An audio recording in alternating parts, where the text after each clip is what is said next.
ভোরের আধারে আগুন ঝরা আঘাত, ইসরায়েলকে লক্ষ্য করে ব্যালিস্টিক মিসাইল ছুড়ল ইরান। মধ্যপ্রাচ্য কি সর্বাত্মক যুদ্ধের দ্বারপ্রান্তে? এদিকে ইরানি অভিযানে ৬ মার্কিন সেনা নিহত, সেন্টকম। এরপর থাকছে আরব দেশগুলোকে যে আশ্বাস দিল ইরান। আরও জানিয়ে দেব সৌদির রাজধানীতে বিকট বিস্ফোরণ। সর্বশেষ নেতানিয়াহুর কার্যালয়ে হামলা, নেতানিয়াহু নিহত।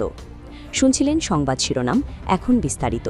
তার আগে হৃদয় ছুঁয়ে যাওয়া একটি অনুরোধ।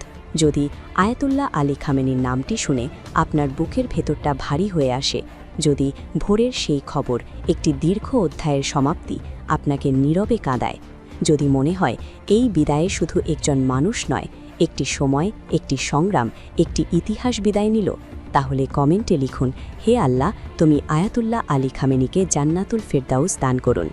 আর যদি আপনি চান তার জীবনের গল্প যেন ভুলে না যাওয়া হয়, তার সংগ্রাম যেন বিকৃত না হয়, তার অবদান যেন নীরবে মুছে না যায়, আর ইতিহাস যেন মানুষের হৃদয়েই বেঁচে থাকে, তাহলে অনুগ্রহ করে চ্যানেলটি সাবস্ক্রাইব করুন। সাবস্ক্রাইব মানে কেবল একটি বাটনে চাপ দেওয়া নয়, এটা হলো শ্রদ্ধা জানানো, এটা হলো স্মৃতিকে ধরে রাখা, এটা হলো সত্যকে নীরবে পাহারা দেওয়ার এক ছোট্ট অঙ্গীকার, এটা হলো ইতিহাসকে ভুলে যেতে না দেওয়ার দায়িত্ব নেওয়া। চলুন কথা না বাড়িয়ে বিস্তারিত জেনে নিই। ভোরের আধারে আগুন ঝরা আঘাত, ইসরায়েলকে লক্ষ্য করে ব্যালিস্টিক মিসাইল ছুড়ল ইরান। মধ্যপ্রাচ্য কি সর্বাত্মক যুদ্ধের দ্বারপ্রান্তে? মধ্যপ্রাচ্যের আকাশ আবারও কেঁপে উঠল বিস্ফোরণের শব্দে। দখলদার ইসরায়েলকে লক্ষ্য করে নতুন করে ব্যালিস্টিক মিসাইল নিক্ষেপ করেছে ইরান। বাংলাদেশ সময় মঙ্গলবার রাত 4:30টার দিকে তেহরান থেকে এই মিসাইল ছোড়া হয় বলে জানা গেছে। রাতের নীরবতা ভেঙে মুহূর্তেই সাইরেনের শব্দে প্রকম্পিত হয়ে ওঠে ইসরায়েলের আকাশ। সংবাদমাধ্যম দ্য টাইমস অফ ইসরায়েল জানিয়েছে, ইসরায়েলের উত্তরাঞ্চলের সতর্কতামূলক সাইরেন বাজতে শুরু করেছে। প্রতিবেদনে আরও উল্লেখ করা হয়, গত 7 ঘণ্টার মধ্যে এই প্রথম মিসাইল ছুড়েছে ইরান।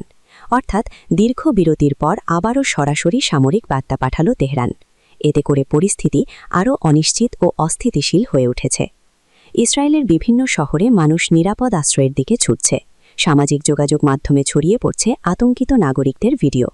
কেউ বলছেন আকাশে বিস্ফোরণের আলো দেখা গেছে, কেউ আবার দাবি করছেন প্রতিরক্ষা ব্যবস্থা সক্রিয় ছিল।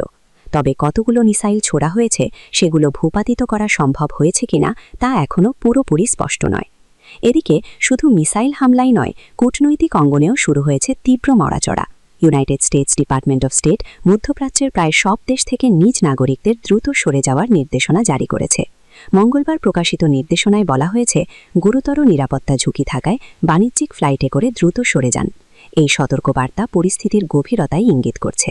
যেসব দেশের নাম উল্লেখ করা হয়েছে সেগুলোর মধ্যে রয়েছে Bahrain, Egypt, Iraq, Jordan, Kuwait, Lebanon, Qatar, Saudi Arabia, Syria, United Arab Emirates এবং ইয়েমেন। অর্থাৎ পুরো অঞ্চলকেই সম্ভাব্য সংঘাতের ঝুঁকিপূর্ণ এলাকা হিসেবে বিবেচনা করা হচ্ছে। বিশ্লেষকদের মতে এই মিসাইল হামলা কেবল একটি সামরিক পদক্ষেপ নয়, এটি শক্তি প্রদর্শন, কৌশলগত চাপ এবং বড় কোনো পরিকল্পনার ইঙ্গিত হতে পারে। যদি পাল্টা জবাব আসে, তাহলে পরিস্থিতি দ্রুত নিয়ন্ত্রণের বাইরে চলে যেতে পারে। আর যুক্তরাষ্ট্রের নাগরিক সরিয়ে নেওয়ার নির্দেশনা অনেকের কাছেই বড় সংঘাতের পূর্বাভাস হিসেবে দেখা হচ্ছে। একটি মিসাইলই কখনো কখনো ইতিহাস বদলে দেয়। প্রশ্ন এখন একটাই, এটি কি কেবল সীমিত উত্তেজনা, নাকি মধ্যপ্রাচ্যকে গ্রাস করতে যাওয়া বৃহত্তর যুদ্ধের সূচনা? আকাশে সাইরেন, সীমান্তে প্রস্তুতি, কূটনীতিতে টানাপোড়েন, সব মিলিয়ে বিশ্ব তাকিয়ে আছে পরবর্তী কয়েক ঘণ্টার দিকে। কারণ পরবর্তী আঘাতই হয়তো নির্ধারণ করবে শান্তি থাকবে নাকি শুরু হবে নতুন অধ্যায়ের আগুন ঝরা ইতিহাস। এদিকে ইরানে অভিযানে 6 মার্কিন সেনা নিহত। মধ্যপ্রাচ্যে আগুন ছড়িয়ে পড়ছে, থামছে না হামলা। মধ্যপ্রাচ্যের সংঘাত ভয়াবহ মোড় নিয়েছে। ইরানের ভেতরে চলমান সামরিক অভিযানে অন্তত 6 জন মার্কিন সেনা নিহত হয়েছেন বলে নিশ্চিত করেছে ইউনাইটেড স্টেটস সেন্টকম। এই ঘোষণা আসতেই পরিস্থিতি আরও উত্তপ্ত হয়ে উঠেছে। প্রশ্ন উঠছে, এই প্রাণহানি কি যুক্তরাষ্ট্রকে আরও কঠোর পদক্ষেপে ঠেলে দেবে? গত শনিবার ইউনাইটেড স্টেটস এবং ইসরায়েল যৌথভাবে ইরানে বোমা হামলা শুরু করার পর থেকেই পাল্টাপাল্টি আঘাতে জড়িয়ে পড়ে পক্ষগুলো।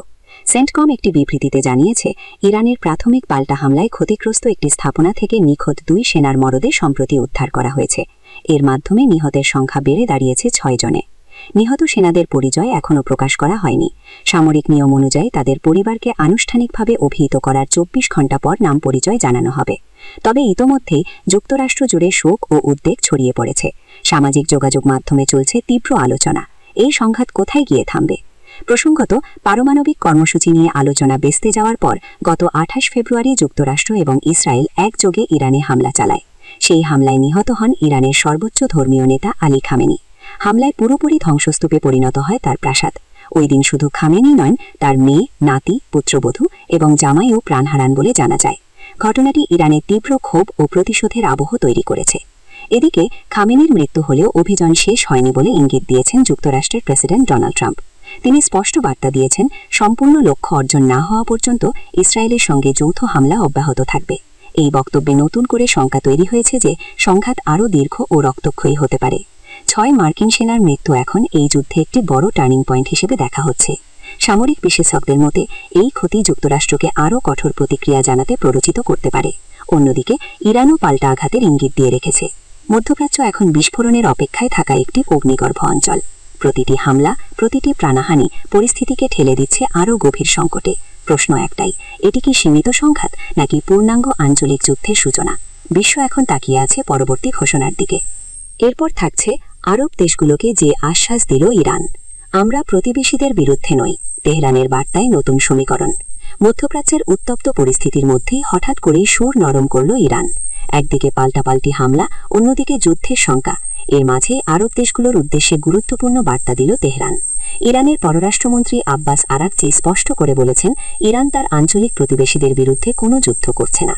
এই লড়াই কেবলমাত্র ইউনাইটেড স্টেটসের বিরুদ্ধে। মঙ্গলবার 3 মার্চ রাষ্ট্রীয় গণমাধ্যমে দেওয়া এক সাক্ষাৎকারে আরাকচি বলেন, আমরা আমাদের প্রতিবেশীদের ওপর আক্রমণ করছি না, আমরা আক্রমণ করছি মার্কিন সামরিক ঘাঁটিগুলোতে। মার্কিন সেনারা পালিয়ে গিয়েও রেহাই পাবে না। তার এই বক্তব্যে স্পষ্ট, ইরান সরাসরি বার্তা দিতে চায় যে সংঘাতকে আঞ্চলিক যুদ্ধে রূপ দিতে চায় না তারা, বরং লক্ষ্য নির্দিষ্ট করে যুক্তরাষ্ট্রের সামরিক উপস্থিতিকে টার্গেট করছে। এই ঘোষণার তাৎপর্য অনেক, কারণ মধ্যপ্রাচ্যের বহু দেশে মার্কিন সামরিক ঘাঁটি রয়েছে। সেগুলোতে হামলা মানে ওই দেশগুলোর নিরাপত্তা ঝুঁকির মুখে পড়া। ফলে আরও বেশি শঙ্কা তৈরি হয়েছিল ইরানের প্রতিশোধমূলক হামলা তাদের ভূখণ্ডকে যুদ্ধক্ষেত্রে পরিণত করবে। আরাকচির বক্তব্য সেই ভয় কিছুটা প্রশমিত করার চেষ্টা বলেই মনে করছেন বিশ্লেষকরা। তবে একই সঙ্গে তিনি তীব্র অভিযোগ তুলেছেন। তার দাবি, সামরিক সংঘাত এড়াতে কূটনীতিক আলোচনা চলাকালে ইসরায়েলের সঙ্গে মিলিত হয়ে যুক্তরাষ্ট্র বিমান হামলা চালিয়েছে। এটিকে তিনি কূটনীতির সঙ্গে বিশ্বাসঘাতকতা বলে উল্লেখ করেন। অর্থাৎ তেহরানের দৃষ্টিতে এই যুদ্ধের সূচনা হয়েছে আলোচনার টেবিল ভেঙে দেওয়ার মাধ্যমে। আরেকটি আরও বলেন, বর্তমান পরিস্থিতিতে মধ্যপ্রাচ্যের দেশগুলোর উচিত যুক্তরাষ্ট্রের কর্মকাণ্ডের বিরুদ্ধে চাপ সৃষ্টি করা।